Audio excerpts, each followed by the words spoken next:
Okay.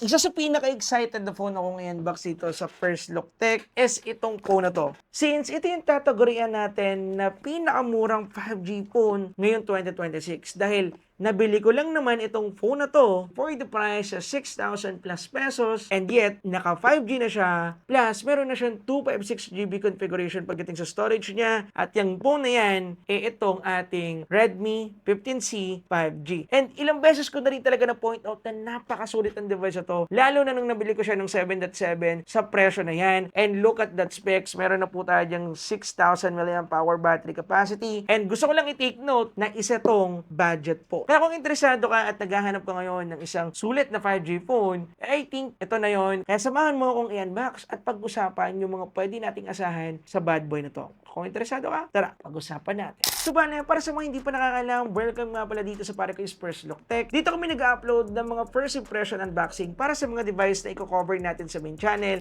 And also, nagbibigay na rin kami ng update dito. Ang motto namin is no script, no fancy edit, just pure unboxing. Anyway, tara, unboxing natin to. Just I said kanina, yung presyo nito, and nung inopen ko nga pala yung box nila kasi kakarating lang sa akin, meron binigay na brochure sa akin dito si Xiaomi. Good marketing, I guess. By the way, ito yung invoice nila yan, kung makikita ninyo. Nandyan ho, mga kapare ko, yung pinaka-presyo talaga ng device nung una, which is dapat nasa 8,034 siya, plus VAT. Wow, may VAT. Na 964 pesos, so papalo siya ng 8,999 pesos lang. And ito dapat yung original price niya, pero yun nga, gagaya ng sabi ko, nabili ko siya sa Shopee nung 7.7 sale sa halagang 6,000 plus pesos lang. Ipa-flash ko na lang sa screen since wala dito yung phone ko kung saan ko siya in-order. Pero ipapakita ko na lang sa screen para meron akong pruweba sa inyo. By the way, pwede nyo nga pala itong mabili. Link provided sa description down below. Ilalagay ko po yung shop kung saan ko ito nabili which is sa official store lang naman din talaga ng Xiaomi. So, wala din naman masyadong secret shop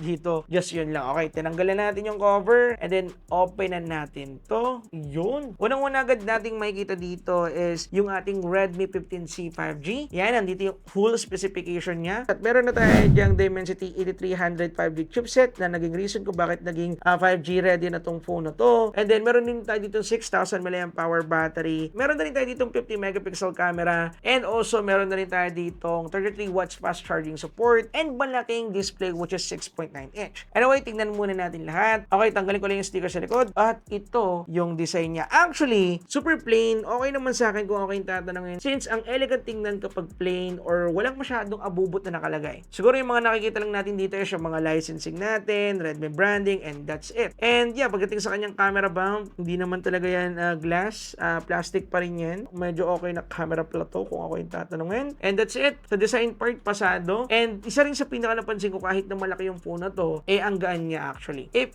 compare ko itong aking Lenovo Legion Y70, halos magkasing laki lang sila. Technically, mas malaki pa nga itong Redmi 15C 5G, mas mabigat pa rin itong isang to kaysa dito, which is good. Which is yung build nito is plastic back, plastic frame, and syempre glass back. Anyway, boot up ko muna and then set aside ko lang dito saglit. And then tingnan natin yung iba pa natin ditong mga inclusion sa box since di pa natin nakikita lahat. Bali, pretty common lang naman yung mga laman. Next naman na bubungad sa atin dito is yung ating Paperworks, normal. And then yung ating included case. Shoutout sa mga brand dyan na hindi naglalagay ng included case. Gayahin nyo sila, naglalagay pa rin kahit medyo chipipay. But ganoon pa man, meron is meron. Yun yung good thing. Then, syempre, makikita natin dito yung ating SIM ejector pin. Yan, yung ating SIM ejector. And then, sumunod naman dyan is yung ating 33 watts fast charging support and also charging cable. At yeah, ito yung pinaka-default na look ng charger ni Xiaomi at ni Poco. At hindi pa rin sila nagbabago until now, which is wala namang problema.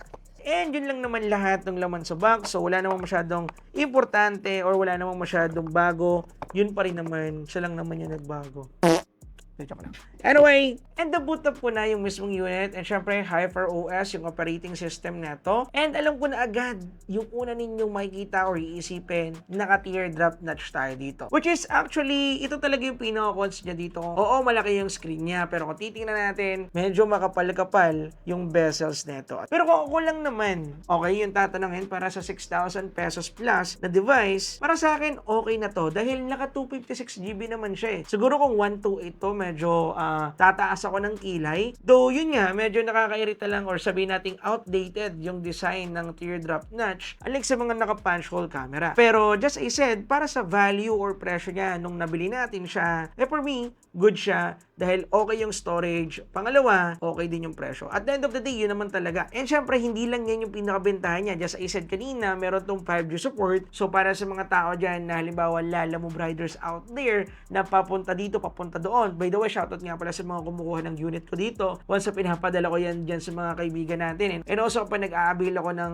servisyo ng lalamove, kitang-kita ko yung mga po na ginagamit nila and most of them, gumagamit sila ng Redmi, Tecno, Infinix, Oppo at kung ano-ano pang mga phone na medyo makapal yung battery. And isa rin yung sa bintahin nito. Since meron tong 6,000 mAh battery capacity, pangalawa, meron pang 5G, and pangatlo, okay din yung laki ng display and bright na rin kahit na IPS LCD lang yan. And yes, IPS LCD lang yan. Wala naman tayo sigurong inaasahan na AMOLED display para sa ganitong presyo. Siguro kung nag-aasam kayo nun, for sure, dapat hindi yun naka 5G ready kung ako yung tatanungin ninyo. Kaya pagdating dito, overall specification ng Redmi 15C 5G, para sa akin, panalong-panalo kung ako yung tatanungin. Anyway, dito ko natatapusin yung video. Kita-kita tayo sa full review and also, kung meron nga pala kayong budget ngayon at maaabutan nyo pa yung sale natin dito or yung sale nila dito na 6,000 plus pesos lang, I think ito na yung perfect time para bumili. Huwag yun ang antayin yung full review natin dahil nga may mga nangyayaring price increase ngayon and hindi ko alam kung hanggang kailan yun naaabot or hanggang kailan yung tatagal dahil nakita naman natin kay Poco before yung mga medyo nagpalit ng bili ng mga sale,